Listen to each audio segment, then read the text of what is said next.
మనుషుల్లో ఆవేశం పెరిగిపోతున్నట్టుగానే దేశంలో అబార్షన్లు బాగా పెరిగిపోతున్నాయంట. ఇటు అక్రమ సంబంధాలు పెట్టుకొని కాలేజీలు బంగొట్టి కొండలని, గుట్టలని, పార్కులని, లోయలని తిరిగి దాని తర్వాత అబార్షన్లు చేయించుకునే బ్యాచ్లు ఎక్కువైపోతున్నాయట. 2021 నుంచి 2025 వరకు అంటే ఈ 5 ఏళ్లలోనే 67% అబార్షన్స్ పెరిగినాయంట. అలా ఇంకా షాకింగ్ న్యూస్ ఏంది అని అంటే తెలంగాణలో 900% పెరిగిందంట. 90% కాదు, మీరు విన్నది కరెక్టే, 900%. అన్అఫీషియల్ గా ఎన్ని అబార్షన్లు అవుతున్నాయో మనకు తెలియదు కానీ అఫీషియల్ గా స్టాటిస్టిక్స్ ప్రకారం చెప్పినట్టయితే 2021 తెలంగాణలో 1578 అబార్షన్లు అయితే ఇప్పుడు 2025 16,059 అబార్షన్లు అవుతున్నాయంట. ఇక స్టేట్ వైజ్ గా స్టాటిస్టిక్స్ చూసినట్టయితే మహారాష్ట్రలో 2 లక్షల అబార్షన్లు రికార్డ్ అయినాయంట ఈ సంవత్సరం 2025 అండ్ తమిళనాడుకు వచ్చేసరికి 1,00,000 అబార్షన్లు రికార్డ్ అయినాయంట. అంటే ఇక మీరు బాగా గమనిస్తే 2 ఎక్స్ట్రీమిటీస్ అన్నట్టు.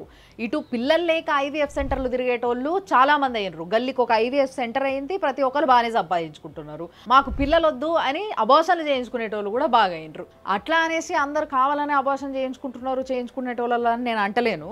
కొన్ని అన్వాంటెడ్ అబార్షన్స్ అవుతున్నాయి తిండి వల్ల, పొల్యూషన్ వల్ల, స్ట్రెస్ వల్ల, చాలా విషయాల వల్ల. కానీ ఇట్లా అయినా అన్నీ కూడా మాక్సిమం 12 వీక్స్ లోపే అబార్షన్ అవుతున్నాయి అన్నమాట వాళ్ళకి.